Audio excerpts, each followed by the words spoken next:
Okay, so you want to own a watch brand. You picture the fantasy immediately. A logo on a dial, a case that catches the light in a product photo, a boutique on a nice street somewhere. People think watches are a jewelry business, a simple story of raw materials and craftsmanship. Buy some gold and steel, hire a few artisans, sell the finished piece for 10 times what it costs to make. Simple. Here's the problem. A watch brand is almost never really a manufacturing business, and most of the companies whose names are stitched into the industry's mythology don't actually make the thing that makes their watch tick. What you're really buying into is a business built on a single fragile idea that a small metal object measuring time, a job your phone already does for free, is worth owning anyway. And once you understand how thin that idea has been stretched, twice in the last 50 years, once by a $5 Japanese chip and once by a computer on your wrist, everything else about this business starts to make sense. Let's start with what you're actually buying into, because owning a watch brand is not one business. It's several, wearing the same crystal. At the very top sits Haute Horlogerie, the handful of names like Patek Philippe and Vacheron Constantin that design and manufacture their own movements entirely in-house, sometimes finishing components by hand under a microscope for weeks on a single piece, selling at prices that start in the tens of thousands of dollars and climb into the millions for complicated pieces. Below that sits the broader luxury tier, brands like Rolex, Omega, and Cartier, which manufacture most of their own movements, but operate at genuine industrial volume, producing hundreds of thousands to over 1 million watches a year, while still marketing every single one as scarce.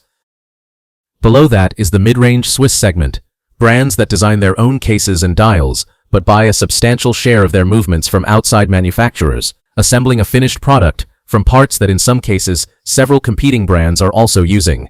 And at the bottom, or really running parallel to the entire industry, sits the fashion watch category, companies that own no manufacturing capability at all, licensing a designer name, sourcing a case and a quartz movement from contract manufacturers, mostly in Asia, and competing purely on brand recognition and retail distribution. These are not variations on the same business. A brand in the fashion tier is closer to a clothing label that happens to sell timepieces than it is to a company like Patek Philippe, and confusing the economics of one for the other is the first mistake every new entrant to this industry makes. Before you even get to manufacturing, you run into the single strangest fact about this entire industry, and it explains almost everything that follows. For most of the 20th century, up until well after the Second World War, roughly 95% of all mechanical watches sold anywhere in the world were made in Switzerland. There was, functionally, no competition.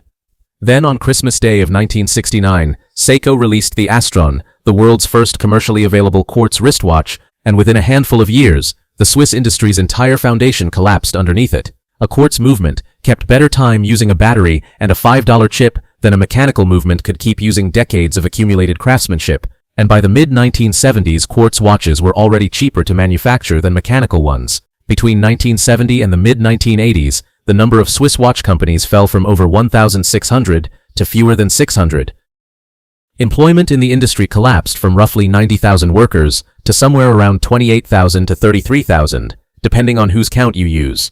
A loss of roughly 2 out of every 3 jobs in little over a decade. Switzerland's share of the global watch market, over 50% as recently as the 1960s, fell to around 24% by 1978. The 2 largest Swiss watch conglomerates of the era, ASWAG and SSIH, the parent of Omega and Tissot, were both technically insolvent by the early 1980s. Entire towns in the Jura mountain arc, built for generations entirely around watch component manufacturing, watched their factories close one after another. This is the event that quietly explains why almost nothing in this industry today is priced or marketed the way you'd expect. The Swiss industry survived the quartz crisis, not by winning a technology race it had already lost, but by abandoning the race entirely and repositioning the mechanical watch as something a quartz movement could never be, a piece of craftsmanship, a symbol of status, an heirloom. In 1983, a Lebanese-Swiss consultant named Nicholas Hayek engineered the merger of the 2 failing conglomerates into a single company that would become the Swatch Group, and funded the entire rescue with a strategy nobody expected, an inexpensive plastic-cased mass-produced quartz watch called the Swatch itself, which used Japan's own weapon against it, and generated the cash flow that let Hayek consolidate the wreckage of the Swiss industry into brands like Omega, Longines, Tissot, and Rado under one roof. The lesson embedded in that history is the single most important thing to understand before you spend $1 on this business. A watch's value was never really about its ability to tell time. It survived the one moment in its history when that function was made obsolete by proving it never needed the function to begin with.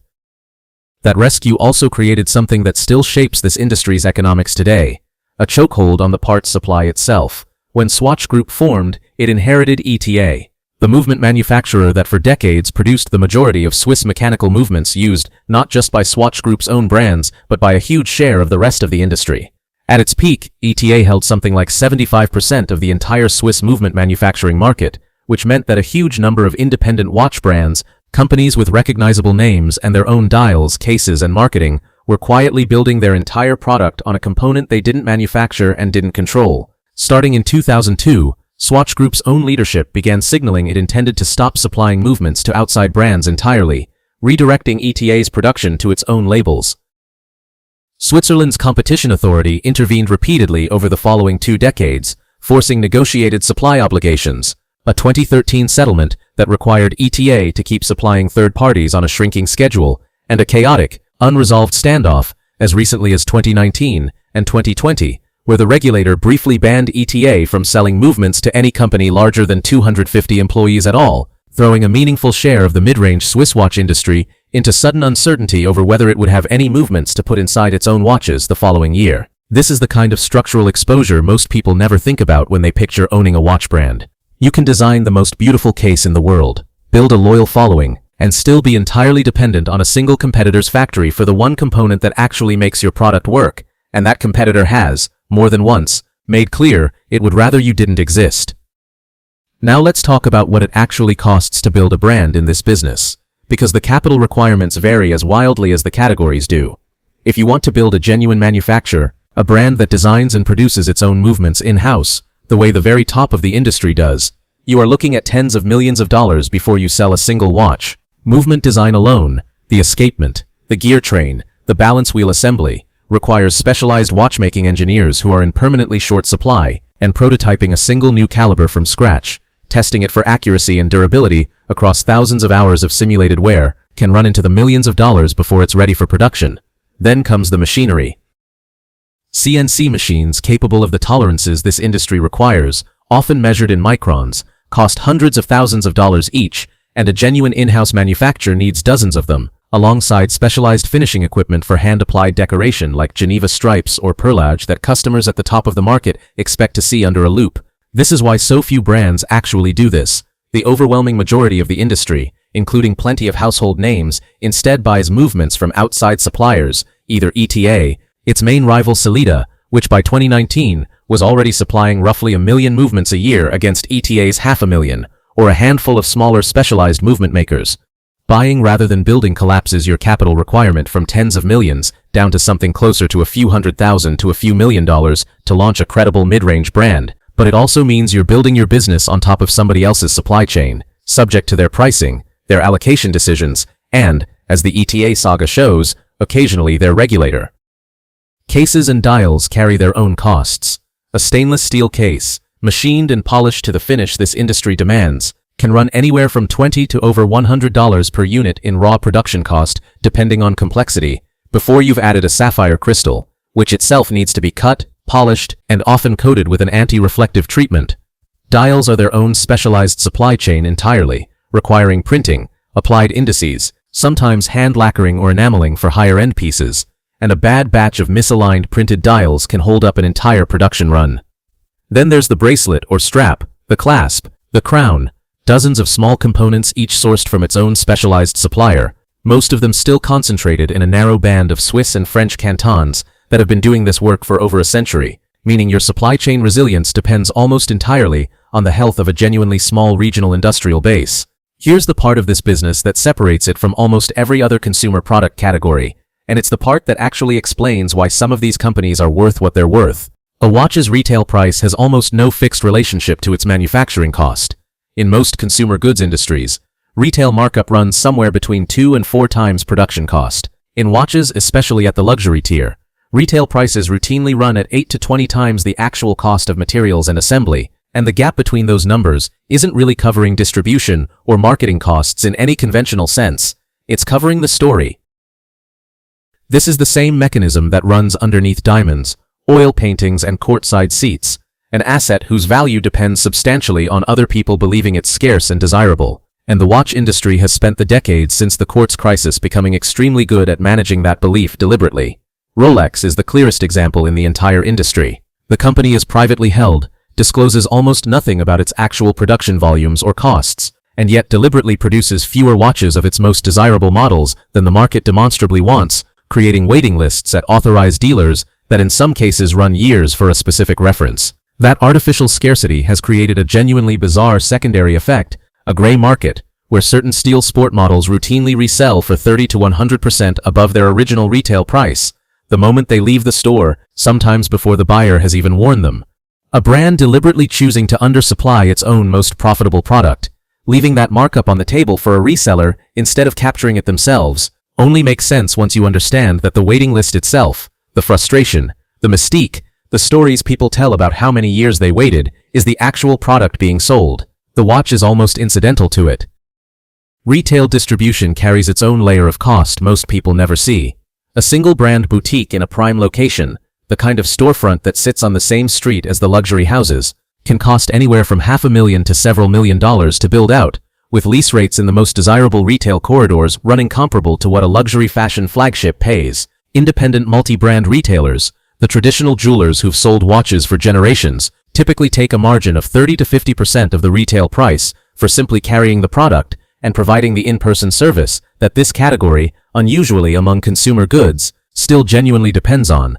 Most people do not buy a 5-figure watch without trying it on, and that means a watch brand's growth is constrained not just by how many watches it can produce, but by how many storefronts, staffed with trained sales associates, and stocked with sufficient inventory to let people compare and try things on, it can realistically operate or place its product into.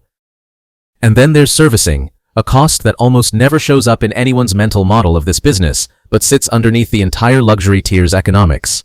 A mechanical watch needs to be serviced roughly every 5 to 10 years, a process that involves fully disassembling the movement, cleaning every component, replacing worn parts, and reassembling and re-regulating the piece, work performed by trained watchmakers using specialized tools, and a full service on a luxury mechanical watch routinely costs several hundred to well over $1,000. Brands either build out their own network of authorized service centers, a genuine ongoing capital and staffing cost that runs for the entire lifespan of every watch they've ever sold, sometimes for a century or more, or they outsource servicing to third parties and accept a corresponding loss of control over the customer experience and the brand's reputation for quality. This obligation doesn't show up on the balance sheet the day you sell the watch. It follows the brand for decades after the transaction is complete, which is precisely why heritage and continuity matter so much in how this industry markets itself. A brand's promise to still exist and still be able to service what it sold you 40 years from now is itself part of what you're paying for. To understand what happens when all of this collides with a genuine disruption, you don't need history. You can watch it happening right now to a real company. Fossil Group spent much of the last decade betting heavily on smartwatches, expanding its wearables lineup to counter the threat from Apple and Samsung, at one point reporting that wearables had grown to 20% of total watch sales, up from 10% just a year earlier.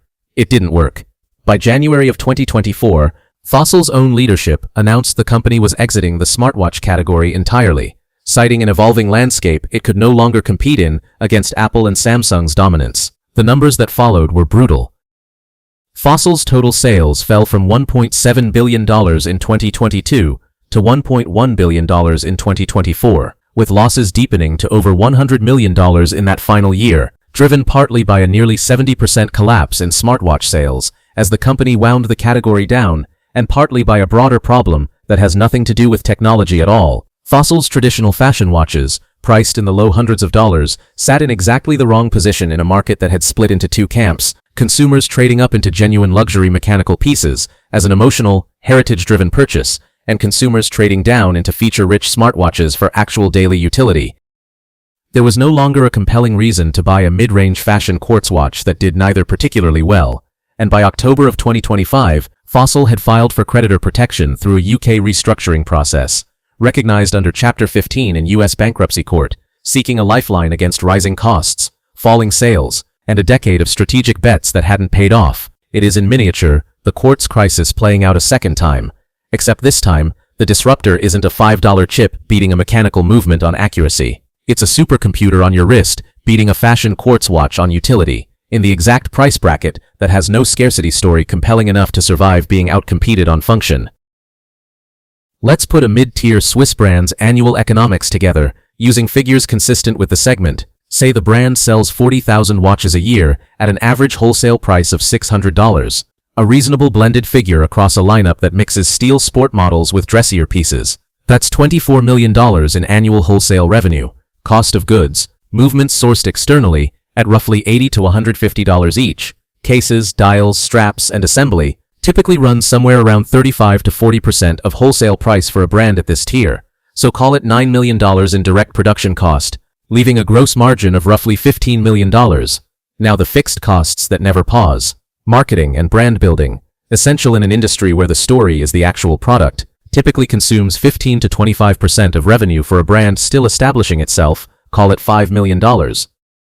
Retail and distribution support, co-op advertising with retail partners, trade show presence at events like Watches and Wonders in Geneva, where a single booth and presentation can run into the hundreds of thousands of dollars, adds another $2 million. Servicing infrastructure, warranty claims, and after-sales support for a growing installed base runs perhaps $1.5 million. Corporate overhead, design staff, product development, and administration for a brand at this scale runs another $4 million. Total operating costs land around $12.5 million, leaving an operating profit of roughly $2.5 million on $24 million of wholesale revenue, a margin of just over 10%, in a good year, with movement supply flowing normally, and no major retail partner cutting orders. Now the bad year. A movement supplier tightens allocation, forcing the brand to substitute a slightly more expensive alternative caliber across half its lineup, adding $400,000 to cost of goods. A key wholesale partner, representing 15% of volume, goes through its own restructuring and cancels a season's orders. Revenue falls to $20 million. Gross margin compresses further from the movement substitution, and the same fixed marketing and overhead costs, none of which pause for a bad year, now consume nearly the entire remaining margin. The brand slides from a comfortable $2.5 million profit into a loss of several $100,000, with the exact same product, the exact same design, and the exact same customers who loved the watch the year before. Nothing about the object changed. What changed was whether the surrounding machinery, the supply chain, the wholesale relationships, the story, held together for 12 consecutive months. The brands that have actually thrived across both of this industry's disruptions share a specific pattern. They control what a competitor or a chip cannot easily replicate, vertically integrating their own movement production, so a supply squeeze at ETA or Sellita can't hold their entire lineup hostage, the way the companies that survived the quartz crisis by owning their own manufacturing did, and the way the ones caught relying entirely on outside movement supply or entirely on a category a smartphone could obsolete, generally have not. They manage scarcity deliberately rather than accidentally, treating underproduction not as a failure to meet demand, but as the actual mechanism generating demand, the way Rolex has for decades. And they resist the trap Fossil fell into, chasing a technology category that plays directly to a competitor's strength, Apple's software ecosystem and manufacturing scale, rather than doubling down on the thing a computer chip has never been able to reproduce. The decades of accumulated belief that a small mechanical object, built by hand, serviced for a century, and passed down rather than replaced, is worth wanting even though it does nothing your phone doesn't already do better. So does owning a watch brand actually work as a business? The honest answer depends entirely on which 50-year window you're standing in.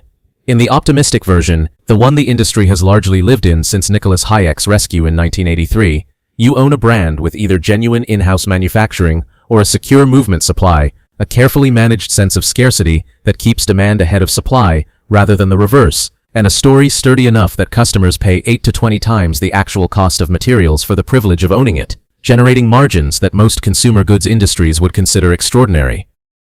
In the realistic version, the one currently playing out in real time at companies caught in the middle, you own a brand squeezed between a luxury tier that has successfully turned itself into an emotional asset class and a technology category that has turned genuine utility into a battery-powered afterthought dependent on a movement supplier who has spent 2 decades signaling it would rather not sell to you at all, competing for retail floor space and consumer attention against a $500 computer that tells better time, tracks your heart rate, and gets a software update every year, while your own product's entire pitch depends on convincing someone that none of that matters. The mechanism inside the watch never changes. What has changed twice now, once in 1969 and once somewhere in the last decade, is whether the world still believes the mechanism is the point at all.